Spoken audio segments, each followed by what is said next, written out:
আগেরবার তোমরা আমার শুটকি বাঁধাকপির ঘন্টতে এত ভালোবাসা দিয়েছো যে আমি তোমাদের সাথে আরো একবার শুটকির একটা নতুন রেসিপি শেয়ার করতে এসেছি। আগেরবার শুটকি বাঁধাকপির ঘন্টের রেসিপিটা কিন্তু আমার জেঠিমার ছিল, আমি করে তোমাদেরকে দেখিয়েছিলাম। কিন্তু আজকে যে রেসিপিটি বানাবো সেটা কিন্তু সম্পূর্ণ আমার নিজস্ব একটা রেসিপি। নতুন কিছু ট্রাই করতে আমার ভীষণ ভালো লাগে, আর সেটা যদি তোমাদের সাথে শেয়ার করতে পারি তাহলে তো আমি খুবই খুশি হই। প্রথমেই বলেছি রেসিপিটি নতুন, তাই যদি কোনো ভুল ত্রুটি হয় তাহলে কিন্তু মাফ করে দিও। প্রথমেই শুটকি চিংড়িগুলোকে কিন্তু আমি গরম জলে ১ ঘন্টা আগে থেকে ভিজিয়ে রেখেছিলাম, আর তার সাথে সাথে নিয়েছিলাম হচ্ছে শিম, আলু, আর নিয়েছিলাম পেঁয়াজ আর রসুন। শিমটাকে কিন্তু আমি মাঝখান থেকে একবারই কেটে নিয়েছি। ঠিক ১ ঘন্টা পরে চিংড়ি মাছগুলো যখন একটু ফুলে উঠবে তখন কিন্তু আমি চিংড়ি মাছগুলোকে ১০-১৫ বার জল পাল্টে পাল্টে কিন্তু ভালো করে ধুয়ে নিয়েছি, কারণ চিংড়ি মাছের মধ্যে কিন্তু অনেক পরিমাণেই বালি থাকে। এরপর কড়াই বসিয়ে অল্প একটু সর্ষের তেল দিয়ে সেই শুটকি চিংড়িটা দিয়ে নিয়েছি, আর নুন আর একটু হলুদ দিয়ে ভেজে তুলে রেখেছি। এরপর কড়াইয়ে বেশ খানিকটা তেল দিয়ে শিমগুলোকে দিয়ে নিয়েছি, আর শিমের সাথে সাথে কিন্তু আমি আলুটাকেও দিয়ে দিয়েছি, আর নুন আর একটু হলুদ দিয়ে ভেজে তুলে রেখেছি।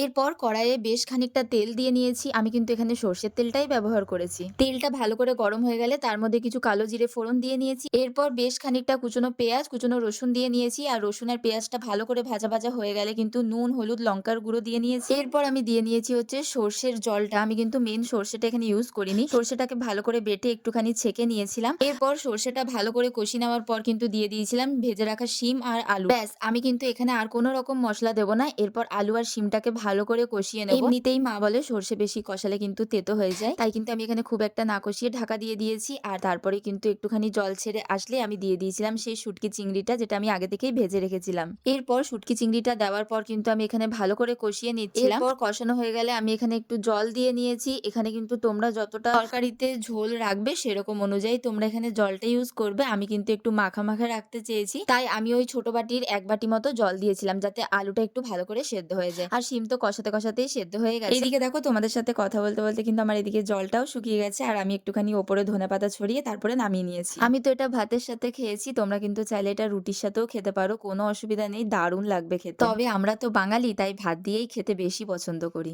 আর তোমরাও একবার বাড়িতে বানিয়ে খেয়ে বলো যে রেসিপিটি তোমাদের কেমন লাগলো। চলো আজকের মতো তাহলে এই পর্যন্তই, এখানেই ভিডিওটিকে শেষ করলাম। দেখা হচ্ছে নেক্সট ভিডিওতে। সবাই ভালো থেকো, টাটা।